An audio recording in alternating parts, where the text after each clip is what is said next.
Now, without a doubt, submitting and publishing an academic article is one of the most exciting things that I've ever experienced as an academic. And it all comes down to that critical moment where you've uploaded your document to the journal's website and you're ready to click that submit button. And of course, you've edited and proofread everything, and you click submit and you sit back in your chair and you realize, oh no, you've forgotten to include some critical piece of information. So you have to go back in, take the article down, and resubmit it. But the feeling of satisfaction that comes with having crossed that milestone is something that I haven't experienced in any other parts of my career. And of course, that's just the beginning of the process. And in the next several weeks, you're lying in anticipation, hoping and praying that your article gets accepted. Meanwhile, weeks turn into months and you start to become confused about why this process is taking so long. And I only realized later in my career why this process is so arduous. And that's because the peer review process, although absolutely necessary for ensuring scientific rigor, is a cumbersome and painstaking process. So as the months turn into maybe years, you'll randomly get an email from the journal and you'll excitedly open it thinking this is your moment as a scientist. And you'll read 2 words that will send you into a pit of despair.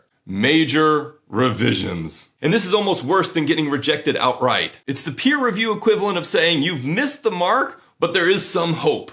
And so you're just grasping at that last bit of hope. And as you start to comb through what may be hundreds and hundreds of comments from the reviewers, you often grow increasingly annoyed at the vague and ambiguous ways they ask you to make changes. So rather than saying, do this, this, and this, they may wax philosophically about this researcher or that researcher that came before you and how your article didn't take into account those lines of research. And so then you go back into writing mode, and after a few more weeks, you'll get some relief when you get to resubmit that article. And between your first submission and the publication of the article, it may take a year or more. A lot of times it'll be a little bit shorter if it's a special issue of a journal, or if it's a journal published as part of a conference proceedings. And if you're lucky, that resubmission will be approved and it'll be published. And if you're unlucky, you'll hear 2 of the most frustrating words an academic can experience: minor revisions. So for those of you publishing your first articles, good luck. Remember, the peer review process is intended to serve the scientific community to ensure that our findings are robust. But it also has the secondary benefit of ensuring that whatever you publish, you won't regret it immediately afterwards.